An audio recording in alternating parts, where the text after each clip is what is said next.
Деца што раѓаат, стварно сакаат од мали да бидат новинари. Ама студиите не се како што треба да бидат, како рамките на правилните цели, на некој начин се влијание на правилните. Има некој што јас по некој случајно сум исто така ќе бира право. Комуникација, зашто бил преслободител, немаше кој да биде. Добар ден, сите. Јас сум завршен. Добар ден. Како сте? Добро, како сте? Активни сте, супер. Да. Па и кај нас, активно само други. Никој за општеството. Ето е проблем.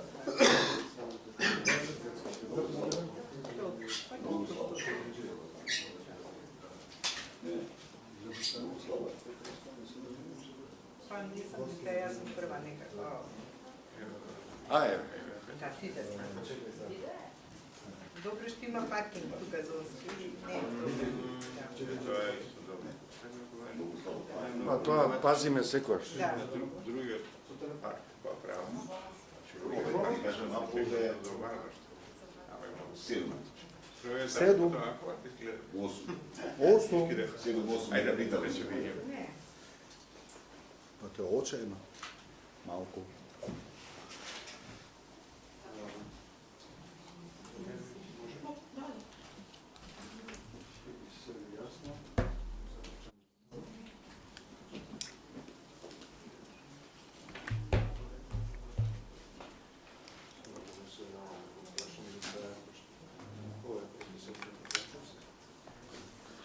Марија? Ако сакаш сам.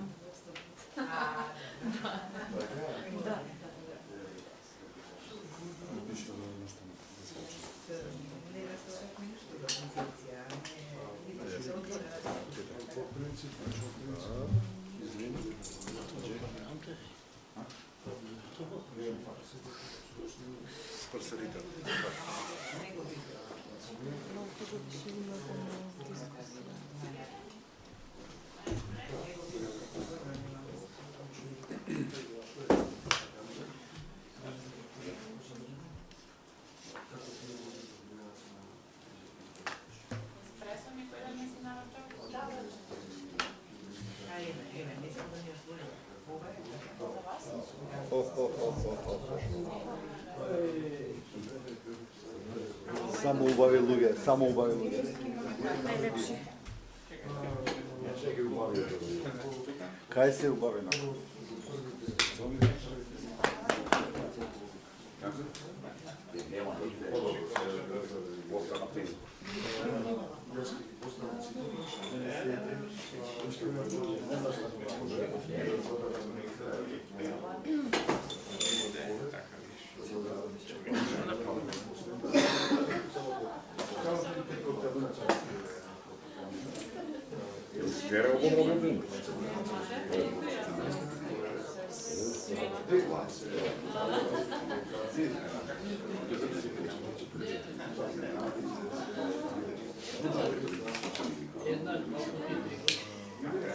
Kan je de vinger?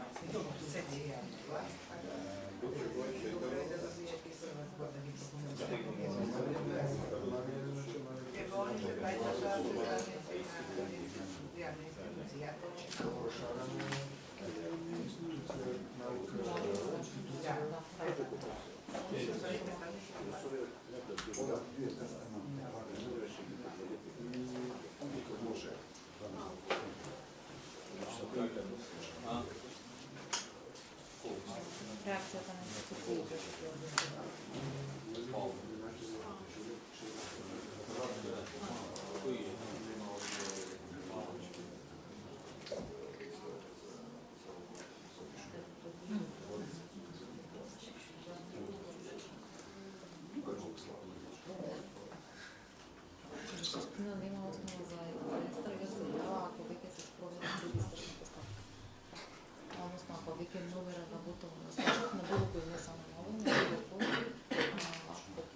ние като институция трябва да ги съгледаме всички чувания и да оценим дали има или не.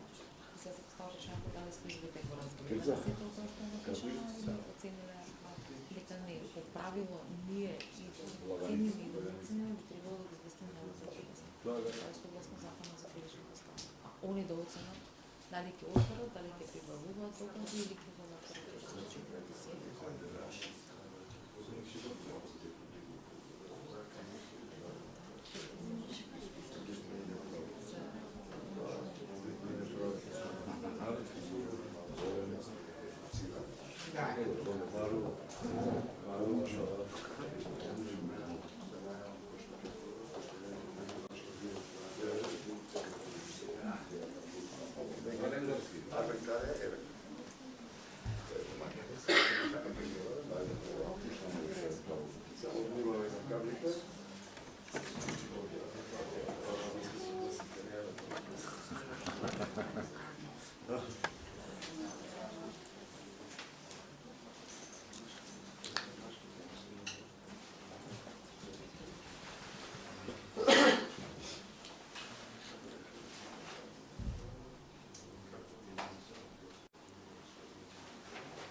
Dobro ti?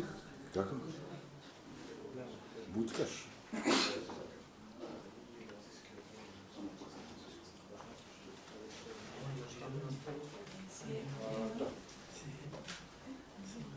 Arben, къде е Арбен?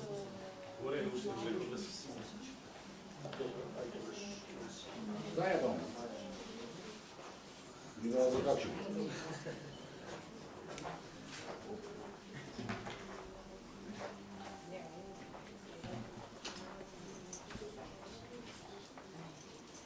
Сиди на разставах и аз съм много.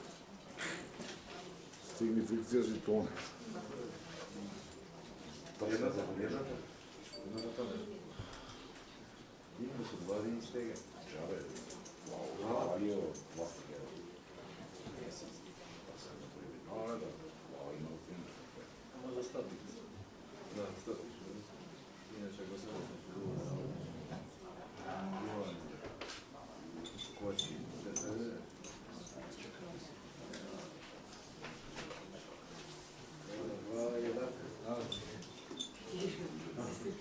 Skąd na niego zrobiły? Osek.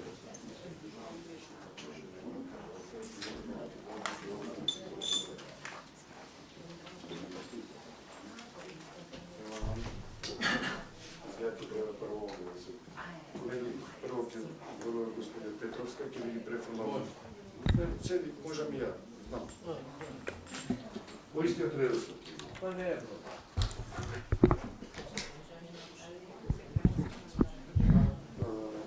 Минатата траеше 60. Živi zdravi. Ovo sa crveното победно. Првиот клуб е тоа. Во вториот клуб ќе можеме малце повеќе се ги вземање на избори. Ovo sa crveното. Svim žele pobedno.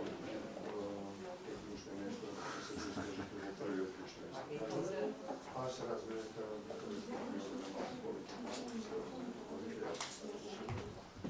и после тоа поставаме простор да се праша, да се постави праша.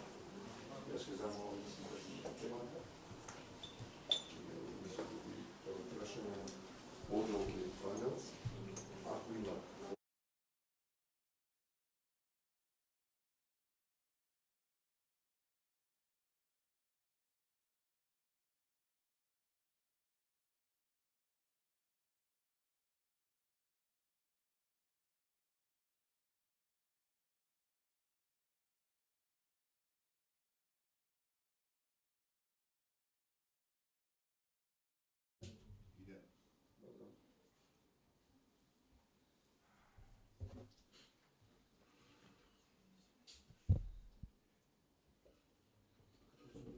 Gospodin Baka, okej.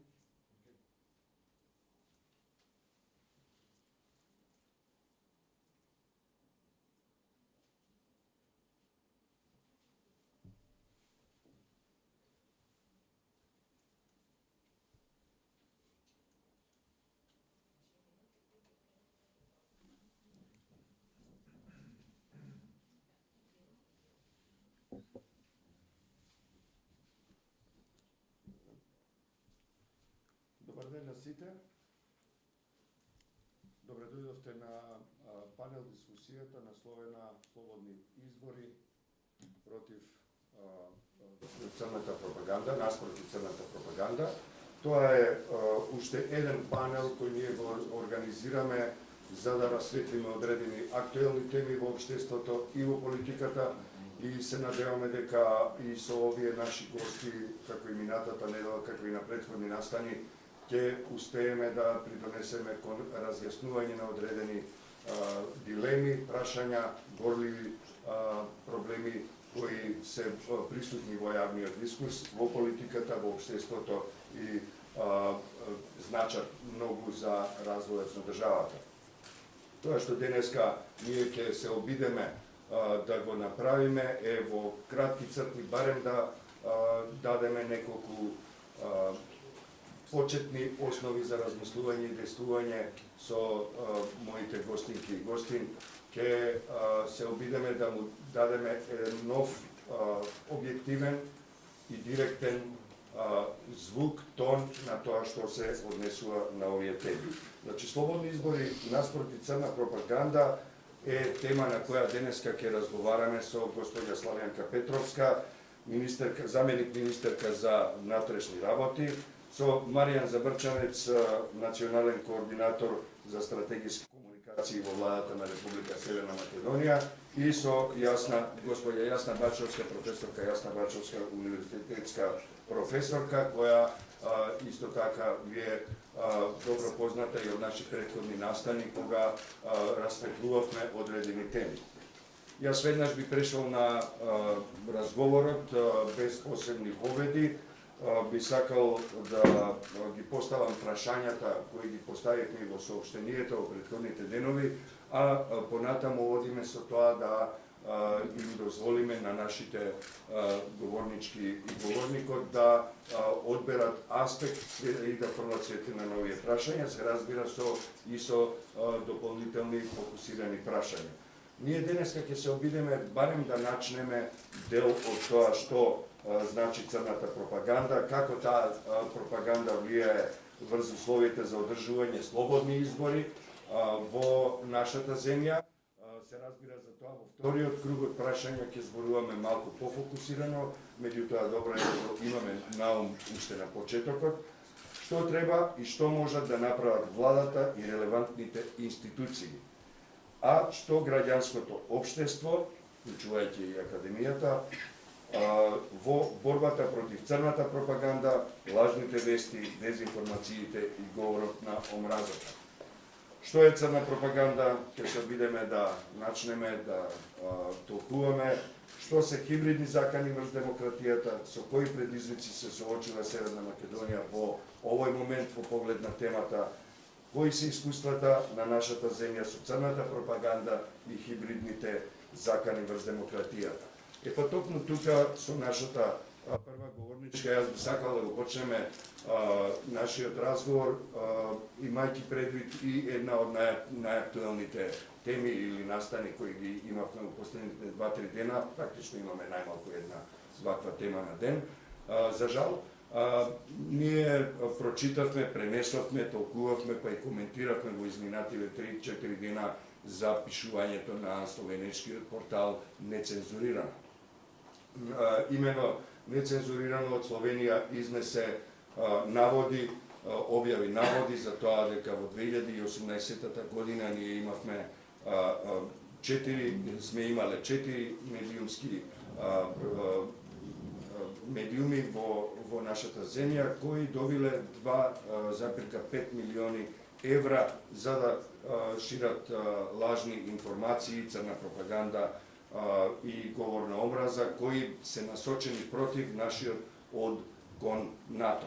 и кон Европската Унија, а се разбира актуелно во тоа време беше и процесот на спроведување на референдумот, кој впрочем беше наш влез, наш вовед во ЕУ и во членството во НАТО, кој гледаме дека еве веќе е реалност.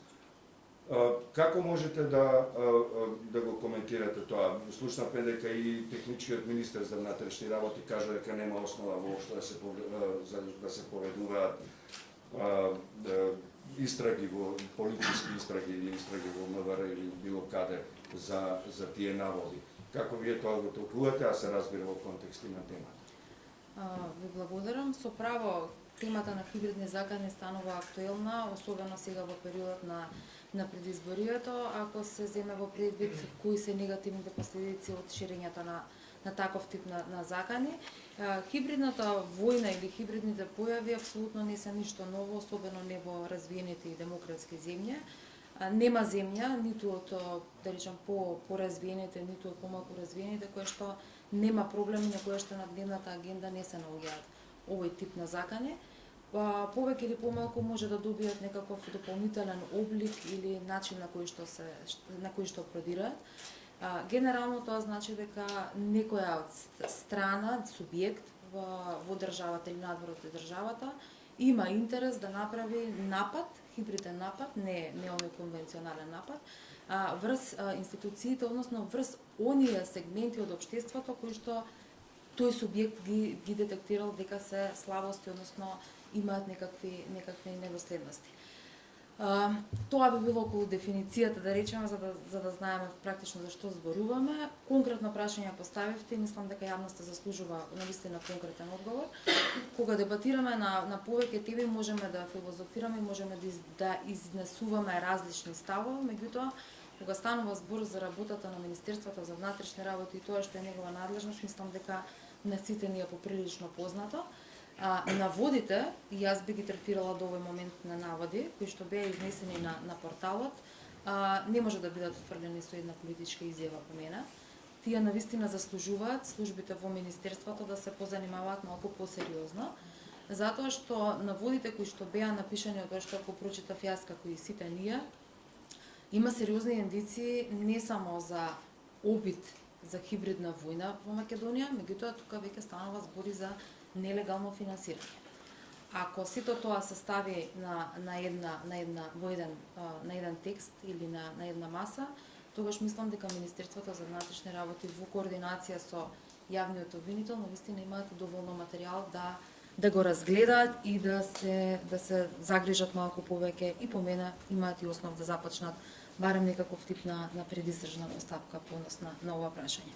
Ваквите прашања, особено сега пред избори, но и генерално и во нормални услови кога не би имали избори, мислам дека е несериозно било која институција, и ова го кажувам без оглед на мојата моментална позиција, да ги игнорира или да ги отфрла без никаква претходно темална анализа и проверка, затоа што на крајот на краиштата и одговорот на институциите што го даваат на конкретни прашања покажува колку тие прашања се битни за нас, односно како институции, или се помалку битни. Така што ова прашање мислам дека заслужува должно внимание и заслужува да биде обсервирано. Во поглед на хибридните закани, мислам дека решението на проблемите треба да го гледаме малку пошироко. И тука секој од нас, зборам и како институции, меѓутоа и како граѓанско општество, имаме свој делокруг на действување и начин на кој што треба да се справиме заедно. Тука е потребна државна стратегија, меѓутоа не оние класични државни стратегии какви што сме навикнати да ги изработуваме и да ги имаме, меѓутоа е на поширока државна стратегија во која што апсолутно сите чинители ќе бидат вклучени и ќе можеме заедно се бориме против тоа. На крајот од денот, влијанието или целта на тие хибридни закани апсолутно не се назначени кон добробит на државата. И тука под држава не подразбирам актуелна власт, туку подразбирам она што се стратешки цели на државата, а кои што ги определуваат и ги верификуваат граѓаните. Така што тука од тие причини јас би го сметала ова за и национално прашање кое што треба да го разгледуваме заедно и мислам дека година треба да добие и малку поширок форум на дискусија и на разглавање. Тоа би било за почеток Мислам дека да е не отворено. добро на ова место и да се подсети јавноста дека веднаш по пишувањето на објавите на нецензурирано во Словенија видовме и алармирање на словеничките институции. Впрочем, во Словенија во моментов траат известни постапки на релевантни органи поврзани со безбедноста. И исто така видовме и една изјава на европратеник кој го знаеме како многу сериозен, кој доаѓа и кој е пријател меѓу другото и на Северна Македонија, тоа е господинот Верховстад, кој му порача на Орбан дека време е да престане со финансирање на вакви операции. Според нас во цивил ова е операција која е медиумска, се разбира, меѓутоа исто така има сериозни импликации и во безбедносниот сектор, особено ако зборуваме за нашиот кон НАТО, односно за членувањето во НАТО. Сметам дека и како организација, но и како јавност ние треба да се занимаваме повеќе и посериозно со оваа тема. Се разбира, овој пример е само еден, за жал, само еден од низата примери кои ги гледаме и со кои имаме искуство како општество и како држава во изминатите години. Се разбира, мислам дека е тука момент кога би требало да ја вклучиме и науката. Заради тоа професорката Бачовска би сакал да ни објасни малку со поедноставни зборови за нашата јавност за тоа како таа гледа на тие на овие процеси, на овие појави, на овие настани и случаи. Микрофоните за... Пардон, јас ќе.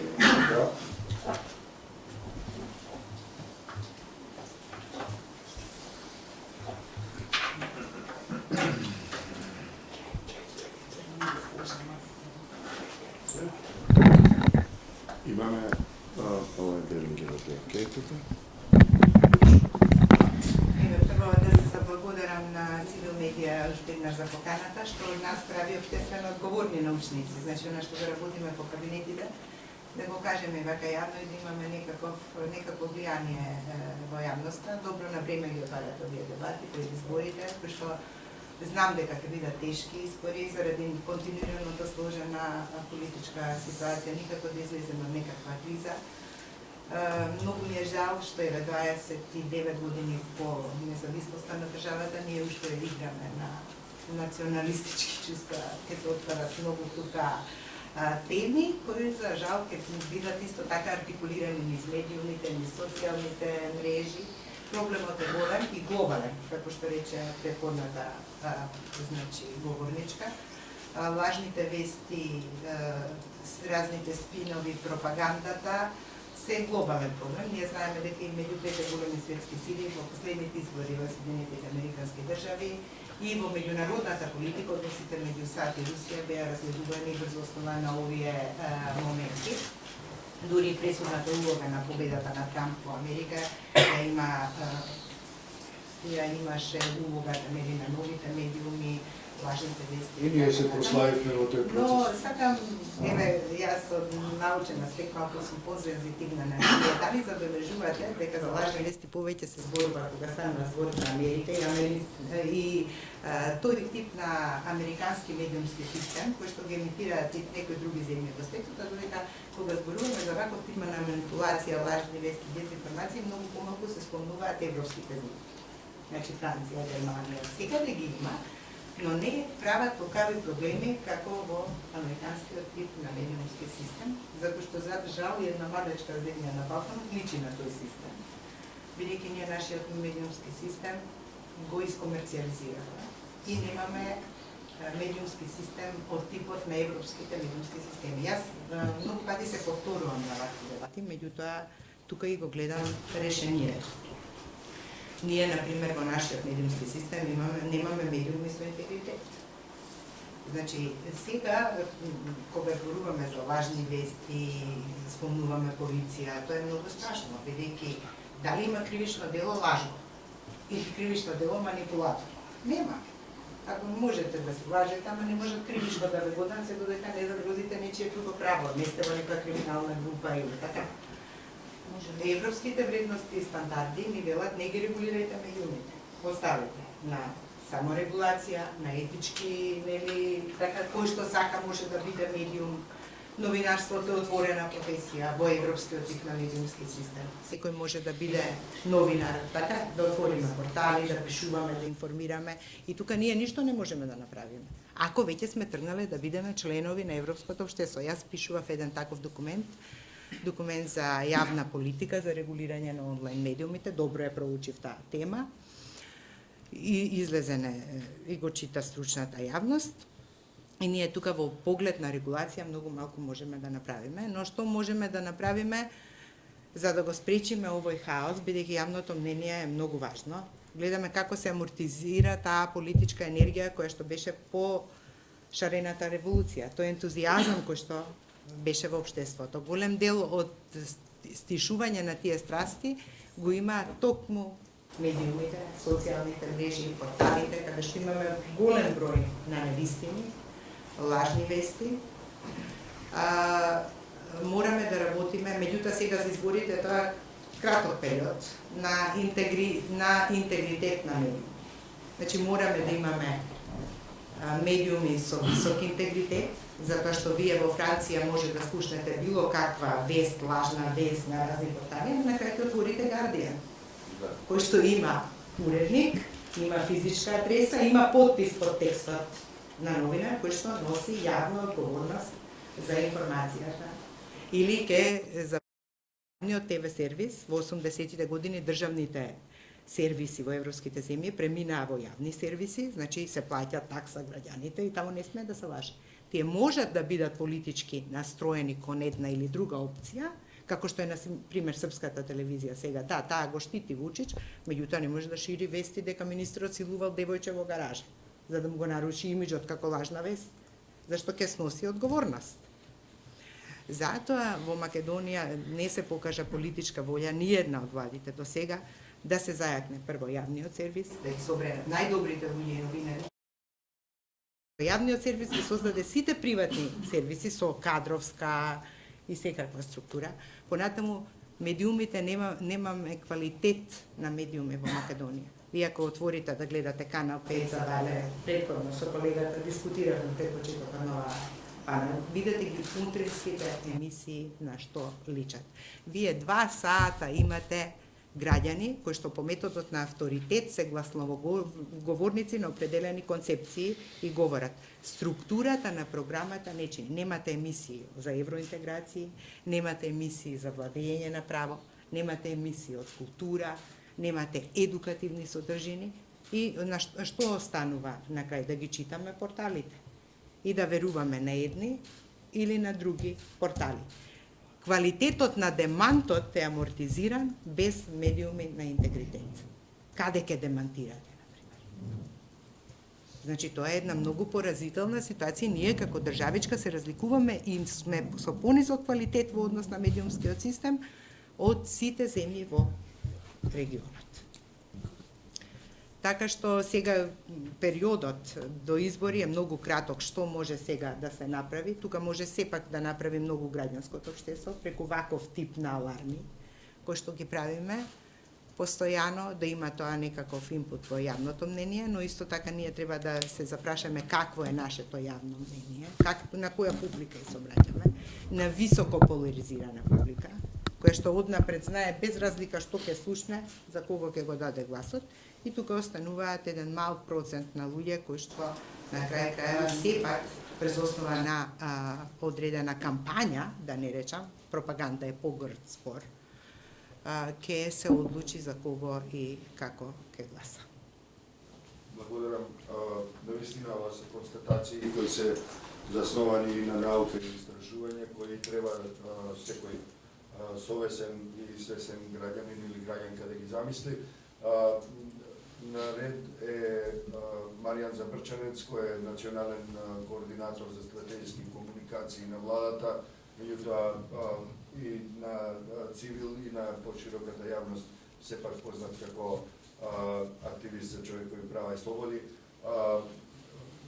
од позиција на функцијата која ја покрива да слушнеме малку повеќе за националната стратегија за комуникации која беше промовирана минатата година и во овој контекст дали владата има капацитети, дали има политика, волја да се справи со овие немили појави со кои се справуваме, односно соочуваме во изминатите години, особено во светлина на една констатација која провеа низ излагањето на професорката Бачовска дека ни една влада досега не покажала волја, односно спремност да се справи со овие процеси, со овие настани и појави.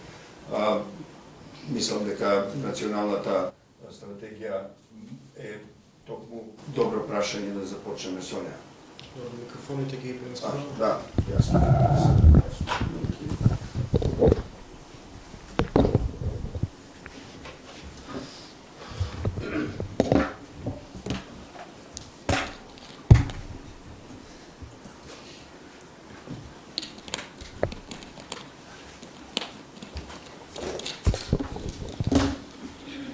Благодарност до Цивил за поканата и за воведните излагања на соговорничките. Најпрвен констатација дека владата е сериозно алармирана од појавата на црни пропаганди, дезинформации, лажни вести и сметаме дека во моментов во македонското општество постои амбиент за бунт против дезинформациите. Зборувам за општествен бунт, сеопфатен. Кога викам бунт, мислам на сеопфатна координирана акција која што се спротивставува на појавите на дезинформации. Ширењето лажни вести веќе во оваа држава 2,5 години не е мејнстрим политика. Црната пропаганда не е мејнстрим политика. Мислам дека има сериозно поместување, особено кај мејнстрим медиумите, кај националните медиуми. Зборувам пред се за националните телевизии, гледаме таму демонстрација на едно поинакво однесување во споредба со еден период на кој што бевме навикнати. Мислам дека се вкупниот општествен амбиент доведе до една таква состојба. Не зборувам дека медиумите се крајно професионални или дека не знам каков радикален напредок е направен, меѓутоа има промена сериозна во општествениот амбиент. Мислам дека политиките или действувањата на оцрнување, на ширење лаги, на напади и дискредитација се сведени на се туркаат кон маргините во општеството. Мислам дека една од главните причини за тоа е тоа што во Северна Македонија не се шепоти веќе. Секој се пласта, што е нормално, меѓутоа да ги критикува и сите оние, без разлика од која политичка екипа или страна доаѓаат, да ги критикува и сите оние кои што ќе се дрзнат да шират дезинформации. Ево јас ќе давам еден конкретен пример од синоќа, од утрово, се ширеше еден твит на поранешна министерка од денешната опозиција, кој што вели 5 милиони евра за кетеринг за државен архив, а немаше 50.000 евра за награда за медена земја. Замислете, поранешна министерка шири дезинформација или шири лажна вест и со тоа ја прави дезинформација, за која што веќе има потврда дека не е точна, дека државниот архив распишал тендер од 5 милиони евра за кетеринг. Можете ли да замислите на институција како државен архив, прво да располага со таков буџет, а после тоа па да распише тендер за кетеринг. Ниту архивот има толкав буџет, ниту е точна таа информација, ниту пак е, пазете се да се прави споредба во истата реченица, а немаше 50.000 евра за награда за медена земја. Има награда за медена земја, владата донесе одлука, обезбеден е буџет, не бил од Министерството за култура, од друго фиока од државниот буџет бил, окей, меѓутоа наградата е обезбедена. Сакам да кажам дека кога вакви споредби се прават, кога поранешни функционери, лица кои што имаат одговорност кон граѓаните, споделуваат лаги, тие се соочуваат со јавноста. ова дезинформација веќе се демантира и од страна на институциите, меѓутоа и органски од страна на онлайн заедницата. Поентата ми е дека ние веќе имаме разбудено граѓанско општество, имаме свесни граѓани кои што зборуваат гласно и се спротивставуваат на лагите лично. Нам не ни треба веќе уредник или медиум или портпарол за да одредена дезинформација се депласира или се демантира. Ние имаме веќе свесни граѓани кои што самите се гласноговорници и брзината на информацијата, дигиталното време ни овозможува критичката јавност да демонстрира отпор кон лажните вести. И јас во таа смисла сум прилично задоволен од тоа колку појавата на лажни вести е крената на високо ниво, јавноста е веќе сензибилизирана околу ова прашање. Мислам дека тука удел имаше сериозен и владата со тоа што застана во одбрана на вистината, во одбрана на критичката јавност.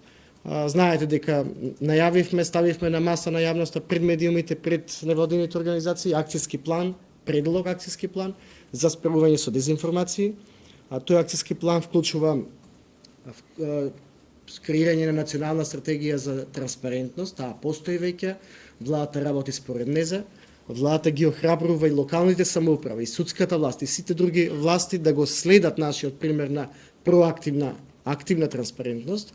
Знаете дека владата беше оценета од последно место по транспарентност пред 3 години, денес сме на прво или со Црна Гора го делиме второто место. Добро е тој пример да се поделува и на другите нивоа на власт. Свесни сме ние дека постојат се уште институции, дури и заробени институции, како што е, например, јавниот радиодифузен сервис. Меѓутоа, кога имате вие мејнстрим политика, кога имате државна политика која што е насочена кон активна транспарентност, кон давање отпор кон дезинформациите, мислам дека е прашање на време кога тие трендови ќе стигнат што пошироко и што подалеку во општеството. Велам дека воведовме и конкретни политики и практики, зборувам сега и за медиумската писменост. Ние сме сведоци дека Македонскиот институт за медиуми, како најупатена организација во областа, со години, можеби со децении се бореше ова тема да ја направи да биде важна, да доведе власта до политичка одлука за воведување медиумска писменост во образованието. Таа одлука постои. Владата во моментов работи на креирање на посебна стратегија за воведување медиумска писменост генерално во општеството. Се разгледуваат модели од западните земји, некаде таа медиумска писменост се внесува во образованието преку посебен предмет, еден посебен предмет, некаде се вметнува во курикулумите на постоечките предмети од и во основно и во средно образование. Ние ќе ги слушаме експертите на таа тема и сакаме, целта ни е до крајот на 2020 да се изнајде решението, а веќе од 2021 да почне да се појавува медиумската писменост како содржина во образовниот систем, што се разбира е мерка на среден рок, најмалку на среден рок, ако не и на долг рок. Воведувањето медиумска писменост во образование е влог во иднината, во идните генерации. Тоа се разбира нема да ги спречи дневните појави на дезинформации за кои што зборува и другите соговорнички. За тука, за дневните појави, останува на повторно на волјата политичка на власта, на капацитетите кои што власта ги има да се справува. Јас мислам дека им демонстриравме волја. По однос на капацитети бараме помош од сите заинтересирани стейкхолдери во општеството. Вратите се отворени, сакаме да соработуваме, сакаме да бидеме канети и повикувани на вашите маси, на масите на граѓанското општество и на масите на медиумите кои што се подготвени да се борат со дезинформациите, бидејќи сметаме дека дезинформациите се опасност за демократијата. Тие работат во принципот на поттикнување на емоции, будење на националистички чувства, предизвикување страф и паника, кој што води кон омраза, а некогаш и кон насилство. Ние имаме примери на лажни вести кои што поттикнале физичко дејство кај граѓани. Често пати ја спомнувам лажната вест поврзана со наводниот бугарски кран, кој што наводно влегол од Бугарија во Македонија, за наводно да го отстранува споменикот на Александар Македонски од Скопскиот плоштад. Ништо од ова не е точно, но точно е дека граѓани излегоа од дома, се собраа и отидоа кај Александар Македонски да го бранат од наводниот бугарски кран. За него однесел не знам каде. Пазете ви, имате, некој се покренал од дома, се собрала екипа граѓани да бранат споменик од некаква непостоечка опасност дека некој ќе го отстранува. Можете ли да замислите до каде тоа може да отиде? Од тука ширењето на паника, страф е и кривично дело, ако не се лажам. Може би треба да се размислува во иднина и за малце построги дефиниции во делот на лажењето не е кривична вест, но дали кога лагата предизвикува страф и паника, што правиме во тој случај? Јас ќе завршам со прашалник. Токму тоа и ние сме често во ситуација да бидеме меѓу дефинирањето на одредена медиумска материја како лажна вест или дезинформација.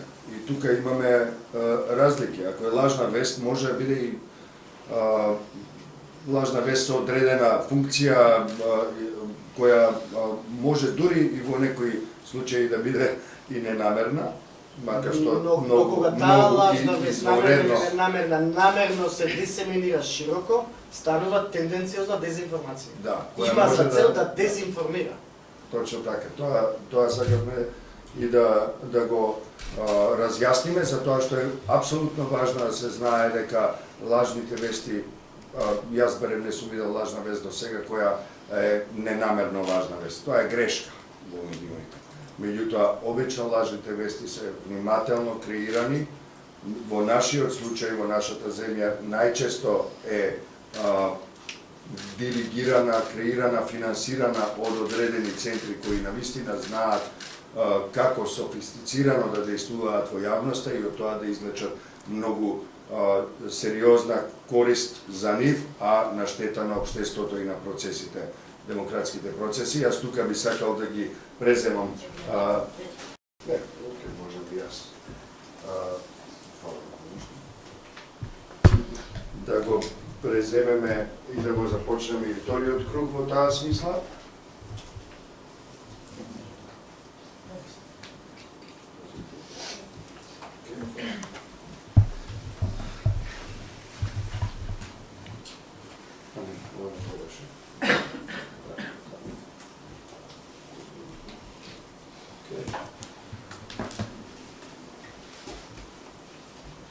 Господје Петровска, ние како Организација за човекови права ги наблюдуваме изборите од 2008 година, од таа проблематична 2008 година и бевме сведоци на изборни процеси кои се навистина се само не слободни.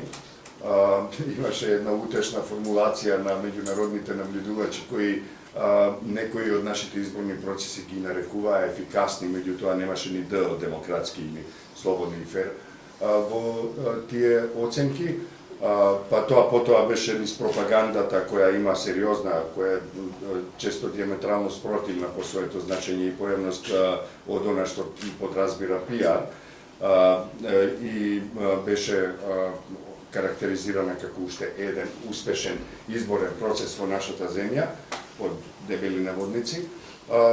Ние како организација во 2016 година за прв пат можевме да видиме некаква спремност на дел од институциите во техничката влада, која беше тогаш резултат од Пржинскиот договор.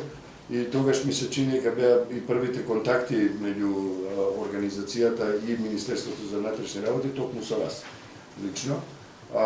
Ние тогаш за прв пат почувствувавме како организација слобода, а не притисок да ја спроведуваме нашата функција на акредитирани наблюдувачи од Државната изборна комисија. Сега сме пред уште еден изборен процес, после 3 години спроведување изборни процеси кои и ние како организација, меѓутоа и други организации дома, но и странските организации ги оценија како демократски, фер и слободни избори. Тоа се референдумот, тоа се локалните и председателските избори во тие години. Сега имаме техничка влада и избори. Од првиот ден техничката влада, ние во Цивил, дури вчера објавивме и една емисија Скен, политички магазин, насловот на тоа издание на емисијата е Техничка влада за блокада. Дали сметате дека Министерството за внатрешни работи, кој е сериозно, многу важна институција во спроведувањето на еден изборен процес не само во Северна Македонија, туку на секаде во светот, дали ние можеме да се надеваме дека Министерството за внатрешни работи ќе спроведе во овие услови на техничка влада слободни, фери, демократски избори, ќе помогне во тоа спроведување или не? Кои се предизвиците? Ако на ова прашање одговарав пред месец дена кога се формираше техничката влада, тогаш бев многу голем оптимист дека Министерството за внатрешни работи, без оглед на промените внатре, ќе обезбеди услови за спроведување на фери демократски избори. Месец дена подоцна не сум песимист, ама и не сум толку убедена. Тоа не значи дека нема да има фери избори, меѓутоа зошто тоа го кажувам? Изминативе месец дена, по тоа што и јавност имаше можност да види што се случува во Министерството, се случуваат некои потези што, барем од она што јас го имам впечаток во јавноста, не оставаат впечаток дека се подготвуваме за фери демократски избори. Кога ќе дојдете на одредена позиција, треба да знаете што ви е целта на доаѓањето на таа позиција. Оваа техничка влада, или преодна, ако сакате, е многу јасно кои се надлежностите во престојниот период. Особено тоа го зборувам за Министерството за внатрешни работи. Министерството за внатрешни работи е еден од најчувствителните органи во државата, во кој што, по мое, не сме и не е дозволена политика, особено дневна политика. Зборувам за дневна политика. Зошто? Затоа што улогата на Министерството не е само чувањето на избирачките места или избирачките материјали ден-два пред изборите, меѓутоа влијанието на полициските службеници и генерално на вработените може да биде злоупотребено, како што впрочем тоа се правело и во минатото. Од политичкото раководство на Министерството, тоа е министерот, дополнителниот, јас, заменикот, треба да испратиме порака дека Министерството професионално ќе ги организира и ќе ги спроведе изборите во своја надлежност. Тоа значи, оние стари манири на мешање на партиите во работата на Министерството треба да ги заборавиме, како што впрочем беше и случај од претходните изборни циклуси, кога во Министерството тие влијанија политички, па и партиски беа сведени апсолутно на минимум и заради тоа впрочем не ги добивавме тие извештаи такви какви што ги добивавме. Во тој контекст морам да напоменам дека улогата, иако ќе се сложам со професорката и со Маријан, дека навистина можеби недостаток голем во оваа борба со хибридната војна е недостатокот на темална регулација на законодавството, меѓутоа во рамките на тоа што ни се инструменти на нас како институција на располагање, мора да покажуваме малку поголема проактивност. И пак ќе кажам, не е завршена приказна ако со политичка изјава отфрлите некаков надпис, тоа мислам дека на никому од нас не му влева доверба, ниту па во иднина ако се појават ширење на лажни вести кои што имаат апсолутно цел да дестабилизираат, без оглед дали тоа е првично политичка дестабилизација, па таа ќе воведе кон безбедностна дестабилизација, меѓутоа целта на ширењето на лажни вести се знае што е. Удирање во системот, онаму каде што има слабости, дестабилизација на општеството и едноставно создавање на хаос во општеството. Јас се надевам дека во периодот кој ни престои, политичките партии ќе истапат со политички програми и ќе дискутираат за тоа што се нивни цели за воиднина, а дека ширењето на лажни вести барем ќе го остават на стендбај во овој период и нема да се служат со таа црна кампања. Тоа е мојата, да речам, демократска желба како граѓани на оваа држава. Меѓутоа, тоа не значи дека институциите не треба да бидат будни, дека не треба да го следат движењето и таму каде што има реална основа да реагираат. Јас би дала еден пример. Неодамна имавме Не беше тоа лажна вест, тоа беше вистина, меѓутоа беше лажно пријавување за бомба во Ситимол. И сега што би се случило ако во иднина, кога ќе почнат и масовни собери, митинзи на политичките партии, би се проширила непосредно предодржување на таков некој собир, некоја таква лажна вест. Знаете како, група од стотина луѓе може да ги скоординирате во моментот да ги евакуирате. Меѓутоа поголема бројка на луѓе може да настане сериозен проблем на лице место. Така што тука јас би била многу внимателна. Горе-долу центрите кои се занимаваат со ширење на таква пропаганда се познати и веројатно тоа што сега до моментот, освен ширење на лажни вести, не е сторено некое посериозно кривично дело, ги остава во некоја позиција да бидат активни, неказнети и да бидат тука некаде. Меѓутоа, тоа не значи, пак ќе кажам, волјата на политичките партии треба да биде малку повеќе истакната и да покажат реално на терен дека се залагаат за позитивна кампања, за партиски или политички платформи, а не за ширење на лажна вест. Апсолутно, тука ќе ги ставаме институциите сите, дека треба да бидат будни и да ги следат случувањата за да можат да реагираат. Едно од условите за да имаме фери демократски избори е да имаме и мирен предизборен период. Да, јас ќе се придружам кон вашата надеж како граѓанка дека лажните вести ќе влезат во втор план, особено ако имаме предвид дека и ние забележуваме дека има еден поинаков дискурс во јавноста во изминатите години, иако за жал недоволно, бидејќи ги гледаме и штетните последици од овие хибридни закани врз демократијата, особено видливи преку лажните вести, но и преку говорот на омразата, црната пропаганда во целина. Се разбира, како што кажавте, институциите без оглед на надежите треба да бидат будни и да внимаваат на тоа. Јас би сакал да ја прашам професорката Бачовска, дали од позиција на научник и истражувач, дали вашите очекувања се совпаѓаат или вашите прогнози се совпаѓаат со надежите наши? Дали можеме да очекуваме дека ќе имаме коректен, слободен, фер и демократски процес? Малку чудно се чувствувам што го поставувам прашање, бидејќи самиот сум убеден во одговорот на ова прашање, но секако дека ќе очекувам да ме обесхрабрите и да ми дадете малку повеќе оптимизам, наспроти песимизмот кој го имам во поглед на ова прашање. Значи, кои се вашите очекувања, прогнози за тоа?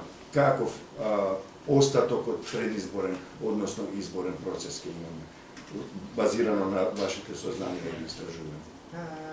Мислите во поглед на медиумите или воопшто во...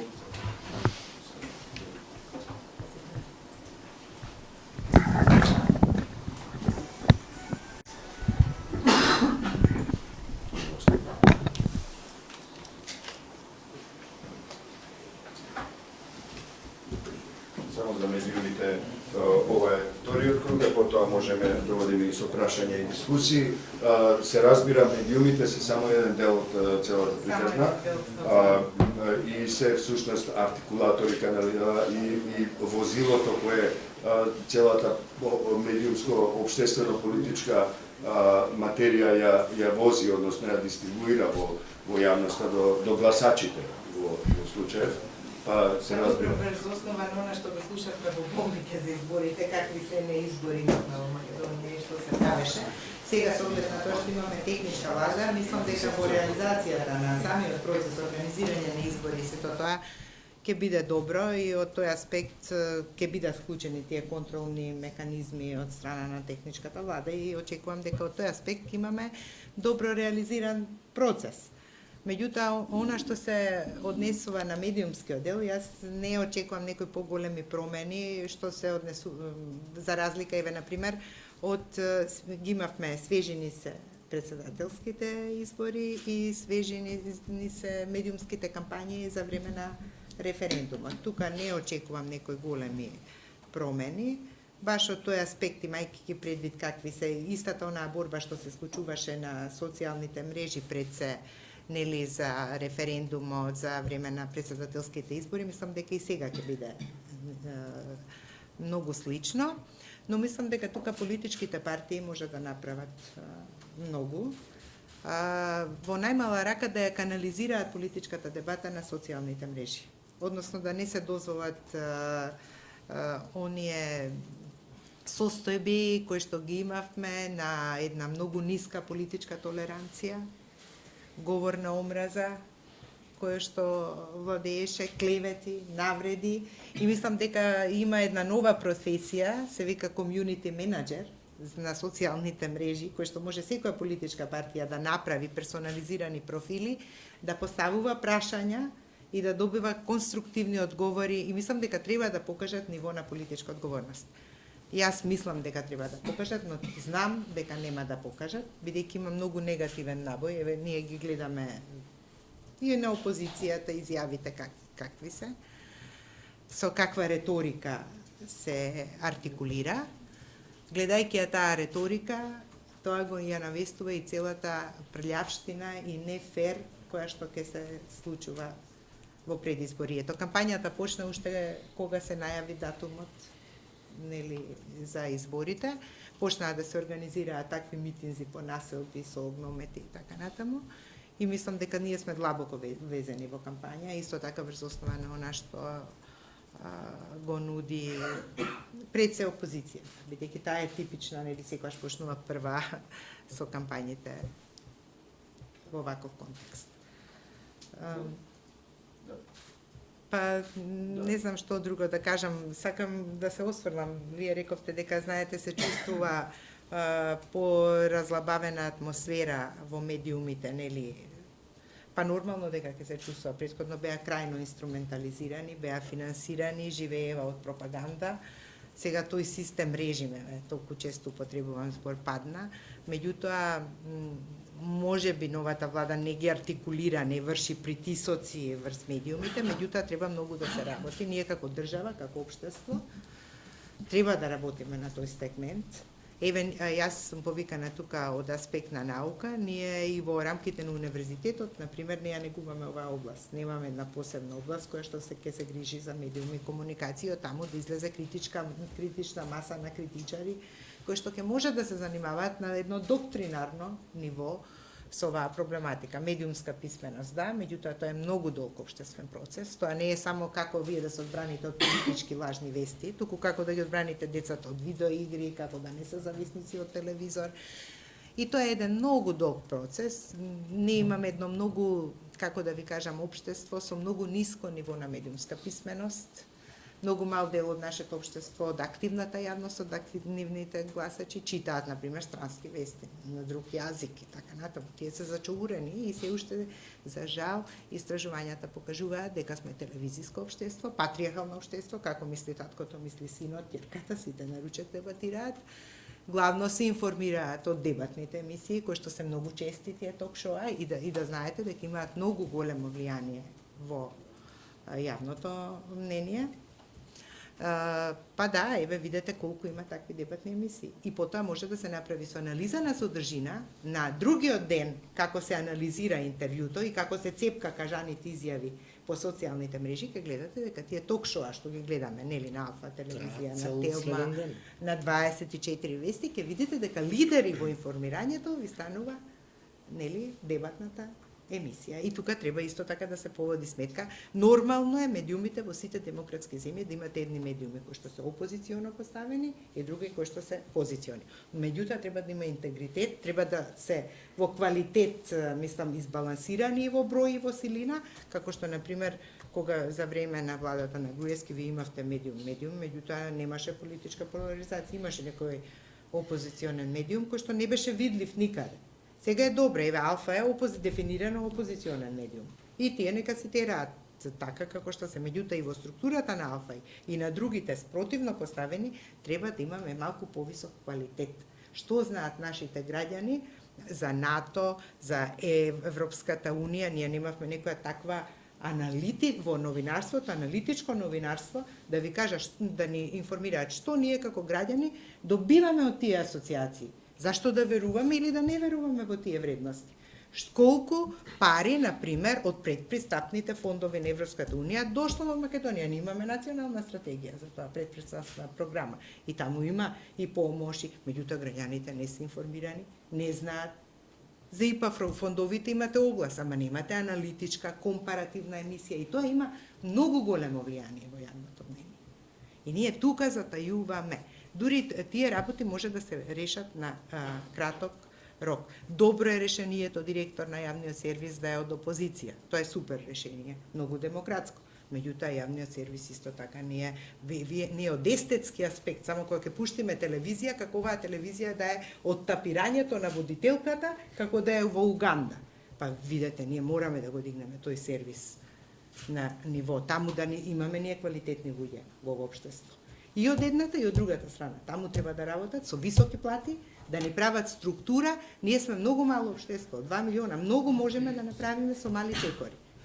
И медиумите, пропагандата од секогаш постоела. Со појавата на првите медиуми до денес. Ние знаеме, Втора светска војна, Хитлер, телевизија, интернет, тоа е еден феномен кој што го прати човековото и политичко битисување.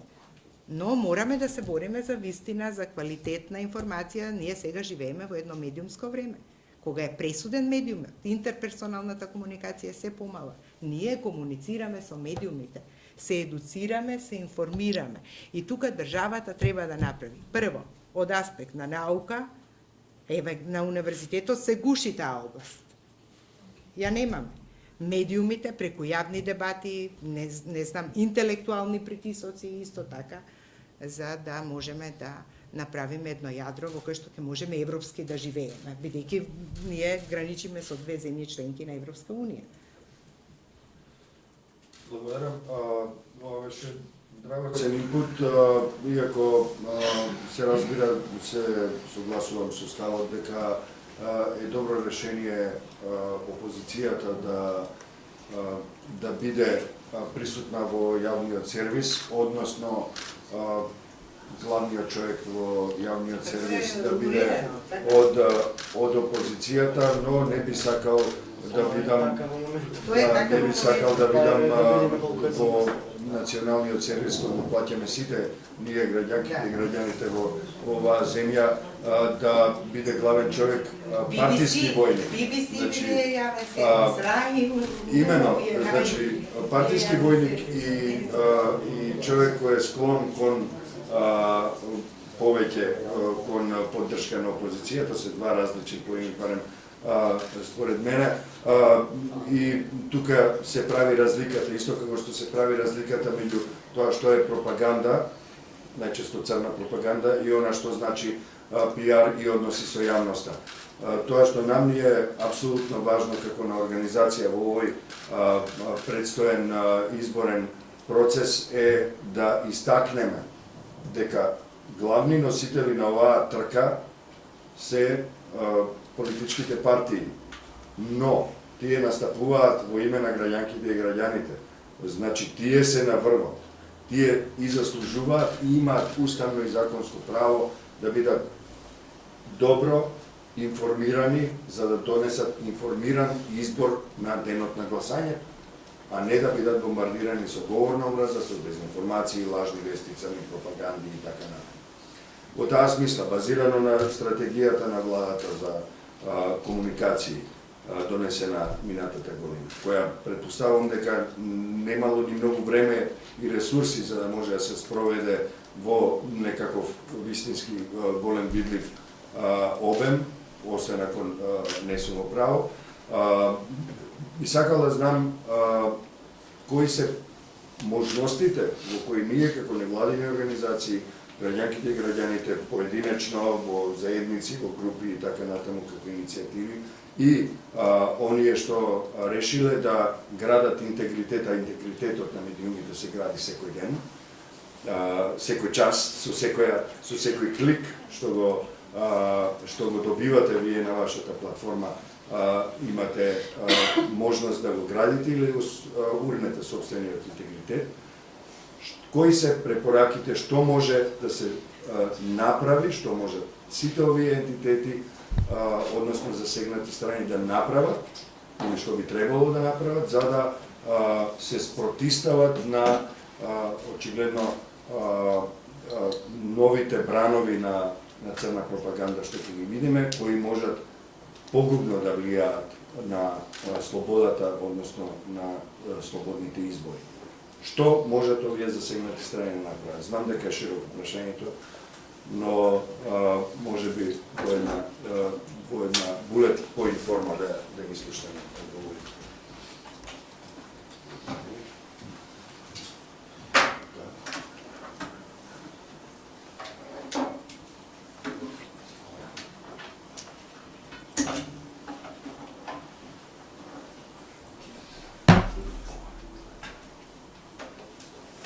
Многу може да се направи, дури и во ова кратко време што останува до изборите. Ние стануваме членка на НАТО и тоа значи дека сме исполниле сериозни критериуми за да влеземе во таа алијанса. Препознаени сме и од европските институции како држава која што исполни сериозни реформи, особено и во медиумскиот дел, иако таму има нотирани конкретни слабости каде се уште имаме црни точки во медиумскиот дел, меѓутоа делот промената во медиумскиот етер е нотирана и од страна на европските институции. Ако сме можеле тоа да го направиме како држава, како општество, мислам дека можеме уште повеќе, бидејќи капацитетот на општеството според мене е поголем од капацитетот на државата. Кога викам држава, мислам пред се на оној институционален дел од општеството. Конкретно со bullet points. Пристапување кон владата директно со директни иницијативи. Ова влада покажала отвореност по сите основи. Следење на секогаш на можностите кои што ги нуди ЕНЕР системот. Поред, собранието наскоро ќе се распушти, меѓутоа тоа е постојана можност за директно учество, особено на експертска јавност, со коментирање на закони. Знаете дека рокот на ЕНЕР е продолжен за секое законско решение. Дуплиране бројот на денови на кои што стои отворено едно предлог законско решение. Создавање на платформи за соочување на различните политички чинители во оваа држава. Да видиме, мислам дека преку соочувањата и на националните телевизии, меѓутоа и на вакви дебати, и на социјалните мрежи, граѓаните можат да увидат разликата помеѓу вистината и црната пропаганда. Голема улога тука како чинители во општеството имаат и политичките партии, меѓутоа овој пат тие се на мегдан, на широк мегдан на јавноста. Овој пат, како и на претходните избори, откако е случајна општествената промена, вие веќе немаме национални телевизии, приватни, освен една можеби, кои што отворено дискредитираат или отворено навиваат исклучиво за една политичка опција, при тоа работејќи на штета исклучиво на другата политичка опција. Мислам дека тој јавен етер телевизиски е неутрализиран многу повеќе од претходно. И мојата теза е дека на овие избори победникот ќе се одлучува на социјалните мрежи. Зошто? Се уште не се број еден канал медиум за информирање на граѓаните, се кај младите, не кај општата популација, меѓутоа таму има одек и она што се случува на традиционалните медиуми. Професорката спомна, вие имате дебата навечер, која што трае половина час, меѓутоа пораките испратени на таа дебата на едните и другите зујат или емитуваат целиот следен ден преку социјалните мрежи. Тоа значи дека не е неопходно вие да седите пред телевизор во 19:30 и да ја гледате дебатата, вие може да дознаете суштината на таа дебата прегледувајќи YouTube видео подоцна, читајќи текстови на портали, па дури можеби само наслови на портали, и останува на моќта, волјата и ефикасноста на политичката партија дали ќе изберат социјалните мрежи да ги користат за промоција на своите програми и дали целиот свој напор на координирано активирање на своите волонтери и поддржувачи активисти, што е сосема легитимно, ќе го вложат во промоција на вистина, на она што се нуди, на она што е програма, или пак од некакви подземни организирани структури, тие групации ќе се користат за отцрнување на противникот, за ширење на пропаганда. Мислам дека во ова општество во моментов постојат два политички центри. Едниот оној кој што е на власт, се надам дека ќе го прави првото, вториот мислам дека ќе го прави ова второто, ширењето на црна пропаганда. Се разбира дека не е црно-бело толку свето, дека ќе има примеси од двете струи и на двете страни, меѓутоа мислам дека јавноста ќе има можност да препознае која политичка опција со какви методи се случи. И мислам дека тоа ќе го одлучува победникот на избор. Благодарам.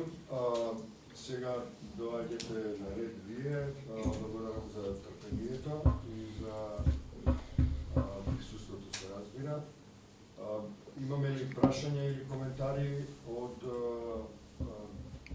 публиката и се разбира, би ве замолил да се држите до оваа тема, а нашите гостинки и гостинот секако дека можат да одговорат на вашите прашања и надвор од овој настан.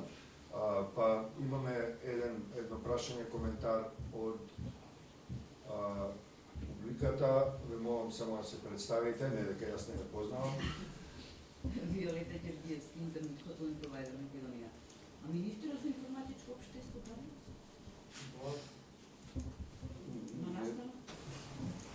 Зборуваме за хибридни војни, принатиот пат беа сајбер безбедност. Министерот каде е? Сепак се надевам дека ќе ни оставите слободата ние да ги поручуваме. Не, ја онака да прашам. Нашите списоци со учесници во нашите настани се разбира дека тој е изворедно повикан да зборува. Ако се сеќавате, минатата недела во истото во четврток бевте и вие на настанот, имавме други четворица. Зборувавме за сајбер нападите како предизборно оружје. Наредниот четврток најверојатно ќе зборуваме повторно на нешто што е во оваа сфера, поврзано со изборите, а се разбира поврзано и со медиумските области на покривање на изборите, меѓутоа и во поширок општествен и политички контекст.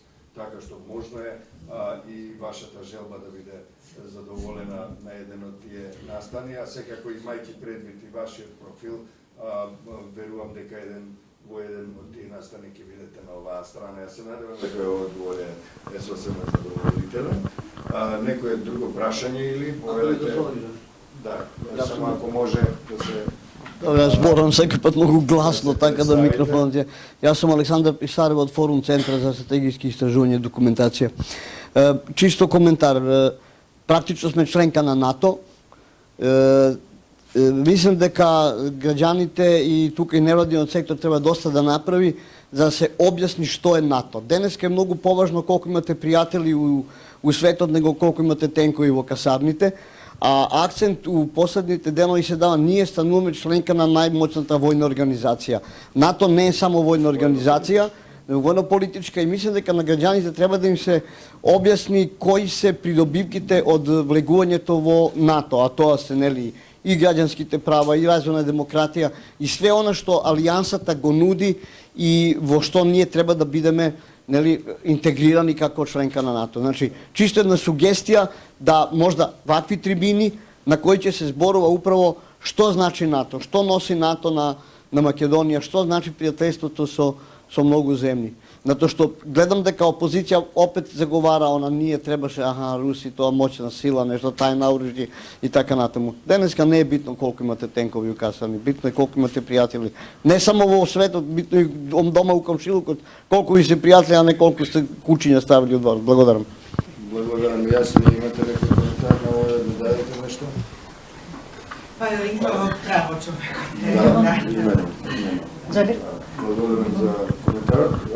Поведете вие. Јас сум Љубомир Костовски, Глобус магазин. Слушаме? Да, добро. Прашање до заменик министерката.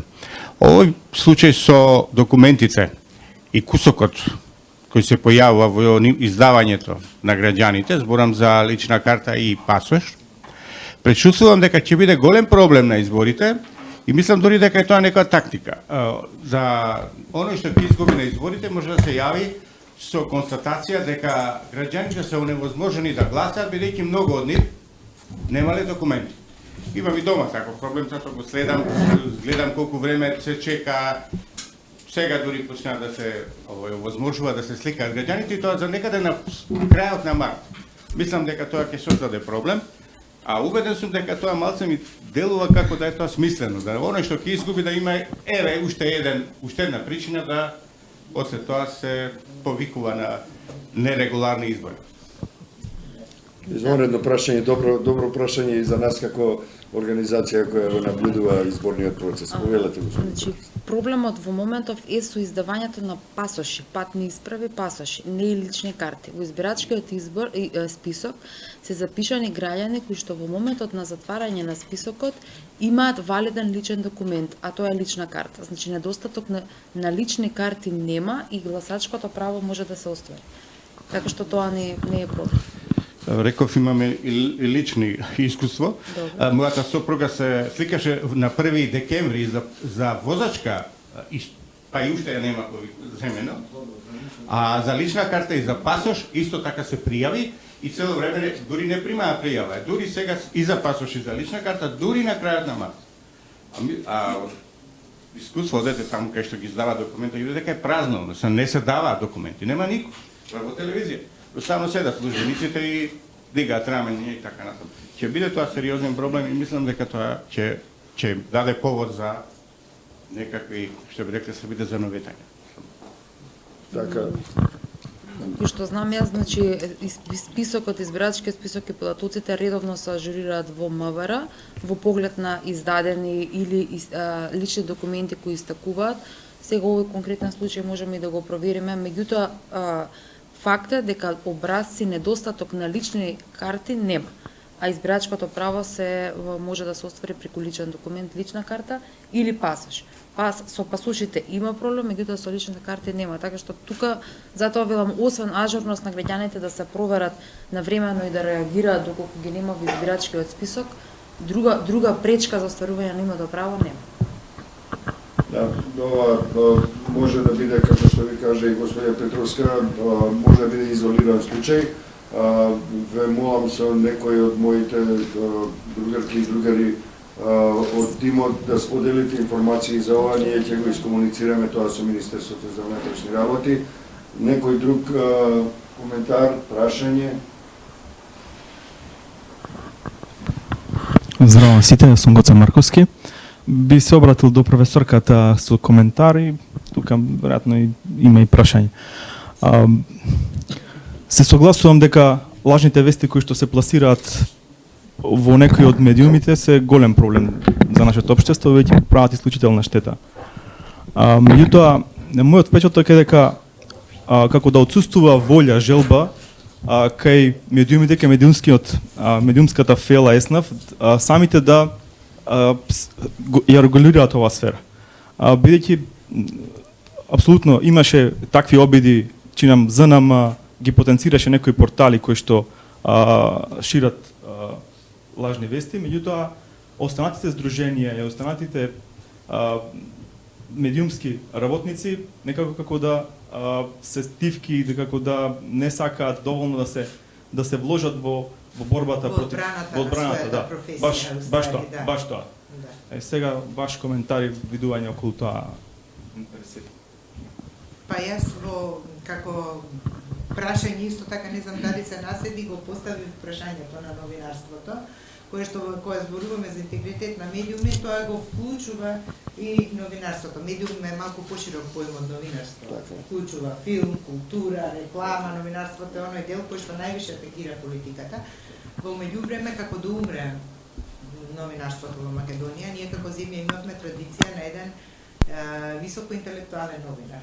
И група новинари, еве сега пишуваме монографија за новинарите на транзицијата, се надеваме на 3 мај ќе биде промовирана книгата. Тоа е за 10 на 15 новинари кои што изведуваат традицијата, кои што независноста на Македонија во првата деценија на 90-тите години, кога ги имавме страшно паметни луѓе, интелектуалци кои што беа новинари. Во меѓувреме новинарството исто така го изгуби својот профил кај нас, кој се не работи во медиумите. Исто така се формира еснавски здруженија на политичка основа, што е крајно спротивно на професионализмот, од една страна нели ЗНМ, од друга страна Македонската асоциација за медиуми. Новинарите исто така профитираат, имаме звезди новинари кои што некој ги потпаќа најверојатно.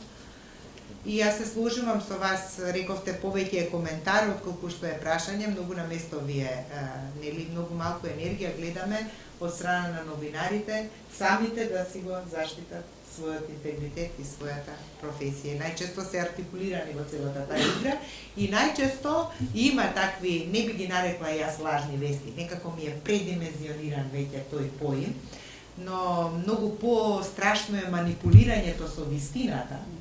И кога, нели, самата вистина и вистинските факти се суструваат оние небитни кои што нас не требаат, а потоа тие, нели, на такви вести прават цели емисии на тој начин, на некој начин и својата професионална етика ја дробат. Многу активни треба да се професионалните здруженија, еве ЗНМ и новинарскиот синдикат. На некој начин да ги собира новинарите и да ги дискутираат своите... Еве, владата прави, вие дадовте некои пари сега за печатени медии таму. Не знам дали по-добри критериуми, не сум гледала мониторинг, но гледам дека ги охрабрувате на некој начин да земаат плати, да почнат луѓето да мислат малку на својот интегритет и на квалитетот на новинарскиот производ. Фала. Поведете. Добар ден, јас сум Исмет Ибрович во Министерство за одбрана. Ме интересира со Министерството за социјална работа, со таблата што е од Министерството за социјална работа што пишува Република Македонија. Кој е замаило, мислам, јавноста, која шири црната пропаганда, дали се овие, кажува дека претходната министерка фактички дека таа е новата министерка е наследила старата министерка, огласната табла што пишува плановото од Република Македонија. Мислам, не ми е јасно сега кој тука ја шири пропагандата и кој купува политички поени во тој смисол. Мислам, и сега еве, теничка премиера најавува повлекување оставка од министерката за социјални работи. Сега тоа, мислам, треба да биде решено, да се знае кој ја шири црната пропаганда. Тоа ми е прашањето. Има некој да одговори? Јас ја конкретно фотографски одговор на тоа прашање. Тоа се прекашува устава. Да кажете дека ја наследила таблата од старата министерка, сигурно во Министерството до некаде стојат се уште надписи со Република Македонија. Прашање е дали вие ќе застанете позади тие надписи или позади или пред новите надписи. Доволен демант на тоа лажно тврдење е фотографија на Мила Царовска како држи прес пред табла со уставното име Република Северна Македонија. Кој стекнува политички поени, јас мислам дека тие што лажат со ова губат политички поени и мислам дека тоа допрва ќе се види дека е така. Јас сум убеден дека Мизрахи губи во јавност од се тоа што го прави. А со тоа и незината ВМРО ДПМН. Тоа е дефокус, тоа е несуштинска работа. А сите зборуваме, ние толку проблеми имаме во општеството, зборуваме за таблата, кој што е класично дефокусирање. Како случајот Рекет. Случајот Рекет треба да биде судски случај, кој што не треба да има толкав одек во јавноста. Поважни се сите оние криминали пред Рекет што настанаа.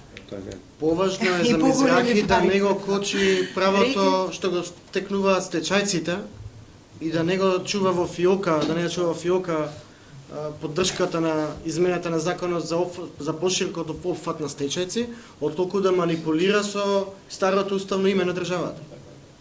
Таа е таму за социјални прашања, не за да крши устав. Јас морам да споменам тука во овој момент како Организација за човекови права ние најостро го осудуваме разоткривањето на идентитетот на малолетно дете.